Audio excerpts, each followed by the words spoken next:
भाई के बाद बेटा के नंबर बा। बेटा के काल्हे से बुखार हो रहल बा, सवेरे से 2 ठो उल्टी कर चुकल बा। हम पहले ही समझैले रहनी ना कि माता के चौकी की जमीन पर बुरी नजर मत डालनी।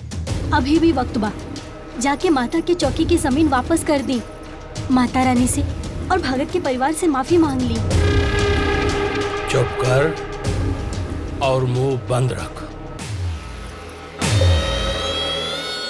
सच्चाई नीम के पत्ता जैसन कड़वा होला। अरे हम पूछत हई कि माई के जमीन हड़प के रोवा के का मिलल। भाई अपाहिज हो गई, बेटा काल्हे से बीमार बा, तब भाई और बेटा के जीता ले जाके उहे जमीन पे जला दी हा। शमशान के कर बच जाई। चुप चुप, ना तो मार के मुंह तोड़ दे। तोरा के का लागत था? तोरे हिसाब से दुनिया में कोनो बीमार ना होला? हाँ? ये लकवा के बीमारी अचानक ही होला और दुनिया में हर बीमारी के इलाज होला। बीमारी के इलाज होला, श्राप के ना। चल चल।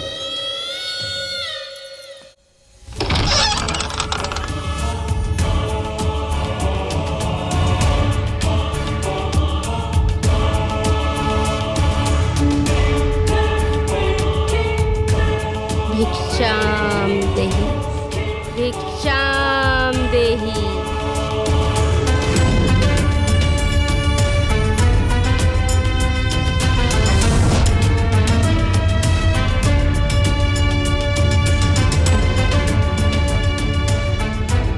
प्रणाम माई।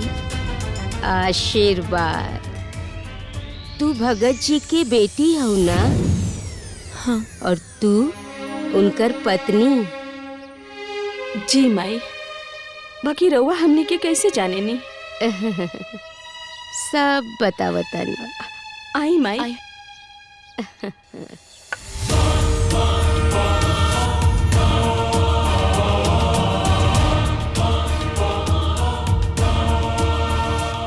बैठी। बाकी माई, रवा के तो हमनी ई गांव में कब्बो ना देखनी। रवा के बानी? अम्बे, भिक्षुक बानी। तू लोग के और भगत जी के हम अच्छे से जानिला। हम तो येहो जानिला कि भगत जी निर्दोष रहलन। माता रानी के सच्चा भक्त रहलन।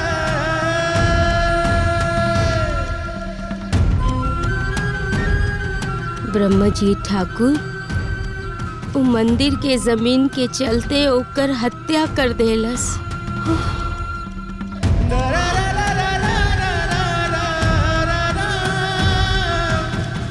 गांव वालन के आंख में ऐसन भरम के पट्टी बनलस कि उनके कुछ दिखाई न देलस। उ रात के हमहू उधर से गुजरत रहनी और हम सब कुछ देखनी।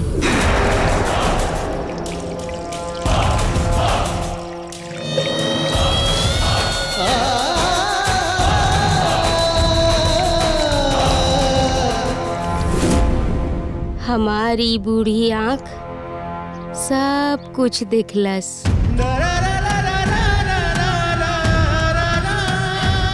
एक पवित्र आत्मा के भीतर से अपवित्र कर देलस, बाहर से बदनाम।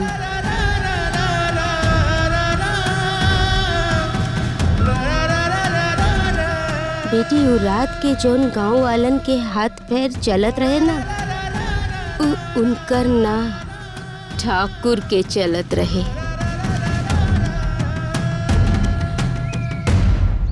गांव वाला तो नादान परिंदा जैसन बा जे ठाकुर के बुनल जाल में फंस गए। असली दोषी तो ठाकुर हा, ब्रह्मजीत। माई, हम लोग के पास कोनो गवाह न रहे, यही से हम लोग शांत बैठल रहे। लेकिन अब हम चुप न बैठब। अपन बाबूजी के हत्या के बदला जरूर ले बाबू। हम अदालत जाए, केस लड़ब माई। माई तू हमनी के खातिर गवाही देबू ना? हम गवाही देव बेटा, बस तू धर्म और न्याय के मार्ग पर चला। बाकी अम्बा माई, हमनी रवा के ढूंढब कहाँ से? ढूंढे की जरूरत ना पड़ी, माता रानी के याद करिया, अम्बे आ जाई। ब्रह्मजीत, निकल पापी, निकल।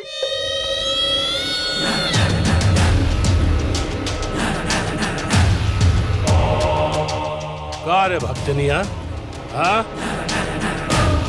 ठाकुर साहब से सीधे ब्रह्मजीत पापी?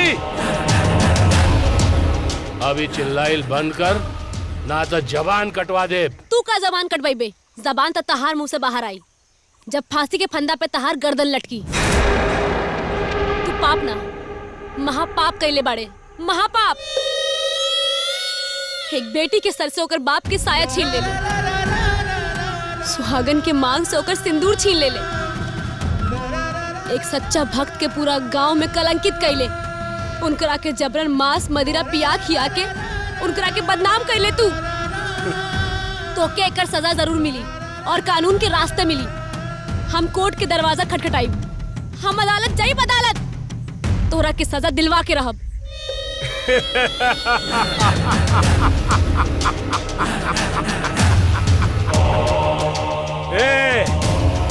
कोर्ट सबूत मांगेला, सबूत। सबूत हवे तोरा लगे? सबूत ना पेड़ के बीज जैसन होला, कितना भी नीचे दबा ले, एक ना एक दिन बाहर जरूर आवेला। और हमरे पास ना सबूत भी बा और गवाह भी, लेकिन हम एजा ना दिखाए, कोर्ट में पेश करब। चल मैं।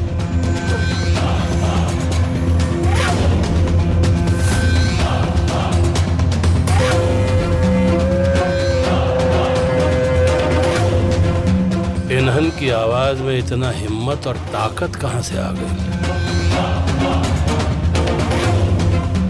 कहीं कौनो गांव वाला था ना?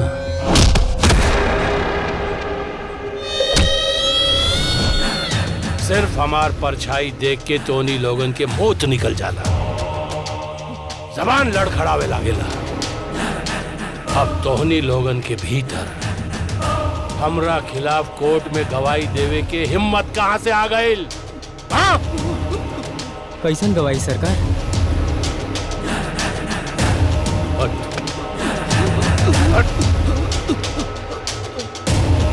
ओ भक्तिनिया आपन बेटी साथे हमार घर आयल रहे। कोर्ट में भगतवा के मर्डर के केस हमरा ऊपर दाखिल करे के धमकी देकर गई बिया। सबूत और गवाह के साथ। हट! अब बतावा केकर पास सबूत बा और कौन कौन कोर्ट में गवाही देवे वाला बा? हाँ? सरकार, हम तो राउर खेत के अनाज खा के जिंदा बानी, रउए के छत्र छाया में तो हमनी के जियत बानी और ओकरे ही फल खानी। बताई हमनी से इतना बड़ गलती कैसे हो सकेला? रउआ से जरूर कोनो गलती भइल बा सरकार, हमनी के माफ कर दी। जब सीना में ताकत ना होला तो दिल में डर होके की चाहिए।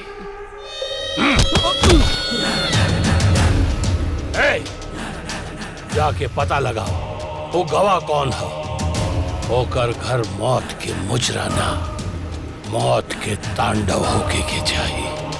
तांडव, जाओ।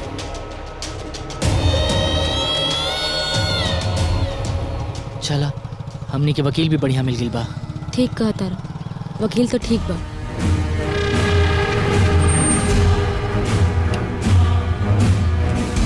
चल केस के पेपर दे। सुन रे ठाकुर के दीमक, तोरा सही पेपर ना चटाई। अगर वाकई इतना हिम्मत बा तो धमकावत का पड़े, आके छीन।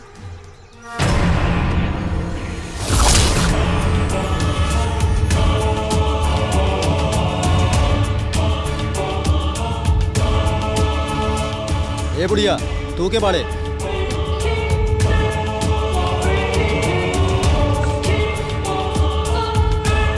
हम उहे बुढ़िया बानी जेकरा के तू लोग ढूंढा तारा।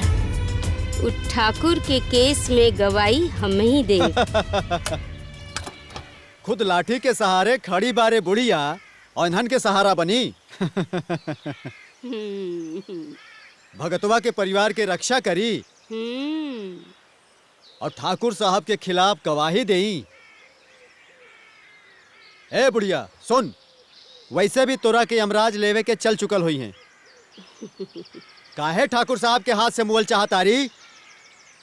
आओ आओ आके अपन ताकत बताओ। हमहू तो देखी कि यमराज केकरा के लेके जाए। आओ।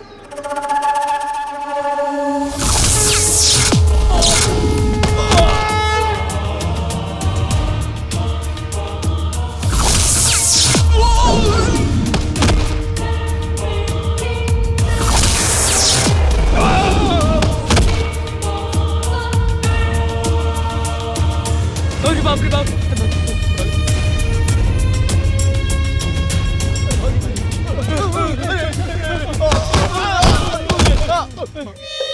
ये देखिए हमार शेर,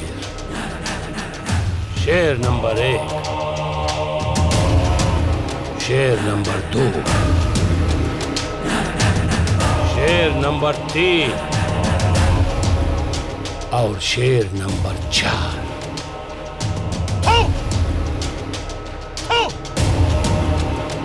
शेर ना कुकुर पाल ले बानी हम। कुकुर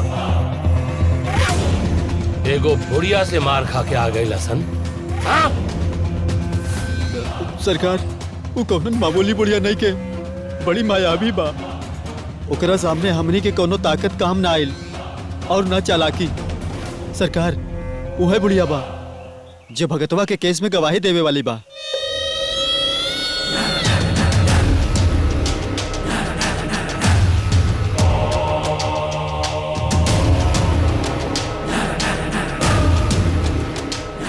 अब समझ में आइल बात की ई सारा खेल वो बुढ़िया खिलावतिया, मायावी बुढ़िया। जाके पता लगावा सन ये बुढ़िया कहाँ रहेले और ये अचानक गांव में कहाँ से आइल बिया और एकर उद्देश्य का बा। जाओ।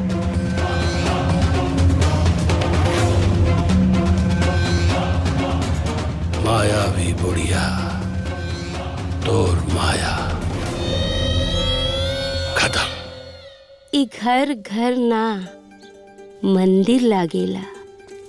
यहाँ अइला से लागेला कि अपने ही घर में आ गइल बानी। माई ई घर के अपन ही घर समझा ली, गुड़ चना खाई। हाँ मंदिर में आइल बानी तो प्रसाद तो खाए के पड़ी ना।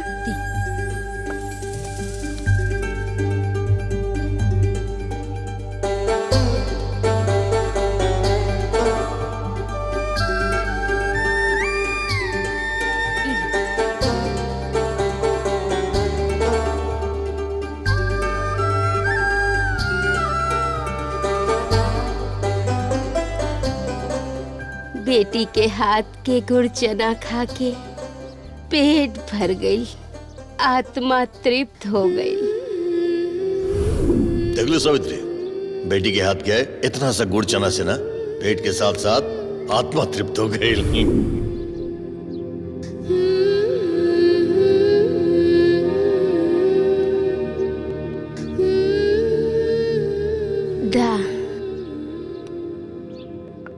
आशीर्वाद बा। अब हम चला तनी। आई माई। माई हाँ? एगो बात पूछी? पूछा। रउआ कहाँ रहनी? राउर कोई आश्रम बा का? हम तो भिक्षुक बानी। भिक्षुक के ना कोनो आसरा होला ना आश्रम। जे प्यार से जहाँ बसा देला ओइजे बस जाइनी। जे प्रेम से पुकारेला ओइजे आ जाइनी। आशीर्वाद बा।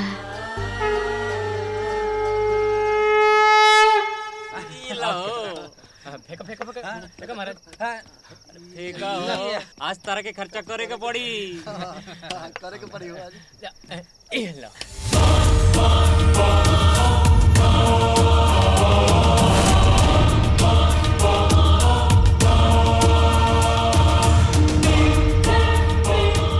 तू लोग इतना पवित्र स्थान में बैठ के जुआ खेल रहल बाड़ा। ए बुढ़िया तोके का पड़ल हुए? ई मंदिर हमनी के बनौले हैया, यहाँ चाहे जौन करी हमनी के मर्जी, बुझाइल? अब चला निकला यहाँ से। अच्छा ई मंदिर तू लोग बनौले बाड़ा? हाँ। एक मंदिर बनावे में कितना समय लागेला पता हुए?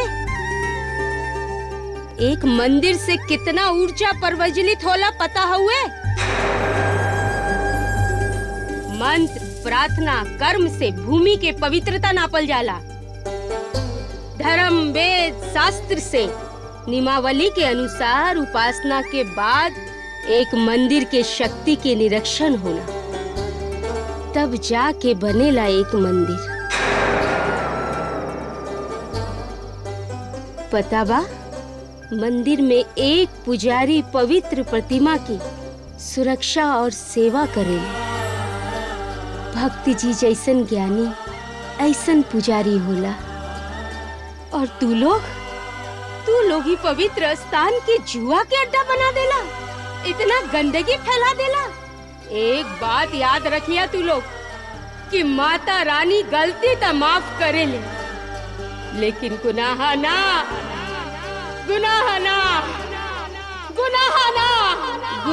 माफ करेले। हमके लगता ई गांव में भगत जी के श्राप लगल बा और ई माई भी गुस्सा हो गई बड़ी। ना तो जब तक भगत जी जिंदा रहलन तब तक ई गांव में कोनो मुसीबत कोनो आफत ना आइल। अब भगत जी ना रहलन तो ई मुसीबत आके खड़ा हो गई। मालती चाची सही कहताड़ी। अब हमनी के प्रायश्चित यह बा कि गलती से जौन हमनी से भूल हो गई ओकर प्रायश्चित खातिर चल के भगत जी के परिवार से माफी मांगल जाए। भगत जी के परिवार माफ कर दी हैं तो मैया भी माफ कर दी हैं। आप लोगों के क्या राय बा? चला चला चला चाची, ए भक्तिन चाची,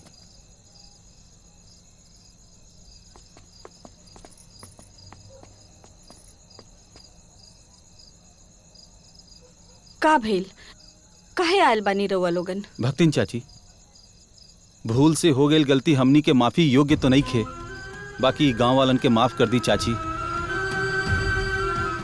वो कहा कि ठाकुर साहब के बहकावे में आके हमनी से बहुत बड़ गलती हो गई।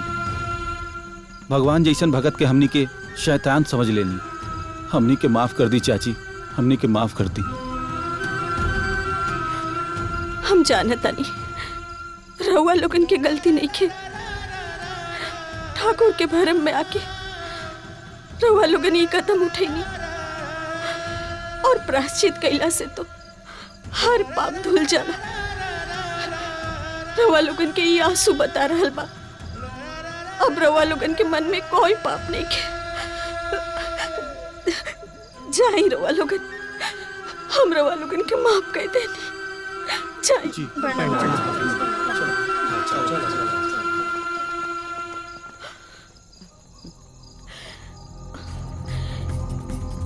ई गांव वालन के तो हम माफ कर देनी, पर वो पापी ठाकुर के हम कबो माफ ना करब, कबो माफ ना करब।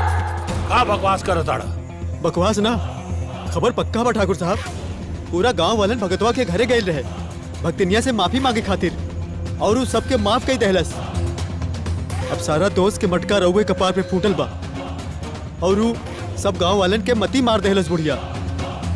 ठाकुर साहब पता चल गई वो बुढ़िया कहाँ रहेले। अब हमरा के जिंदा रहे खातिर वो बुढ़िया के मरल जरूरी बा। मायावी बुढ़िया, खेल खत्म।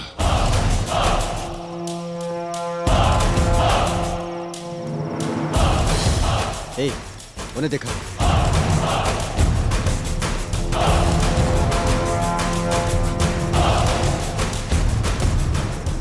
यहाँ हूँ नहीं खे। चलो। ठाकुर साहब, 2 दिन बाद कोर्ट में पेशी बा। अगर गवाह के साथ भगत के परिवार कोर्ट पहुंच गई ना तो जमीन तो हाथ से जइबे करी, जान जाई अलग से।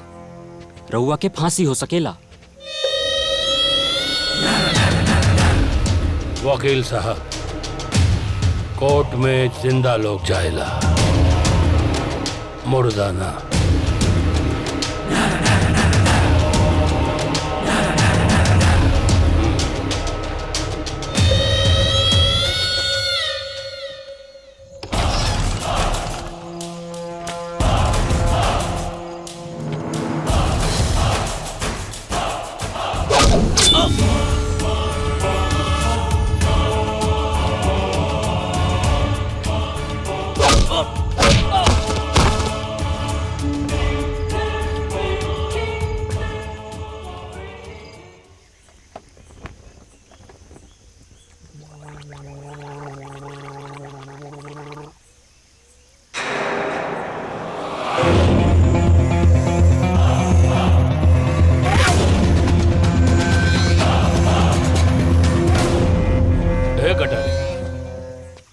ये सब का बा?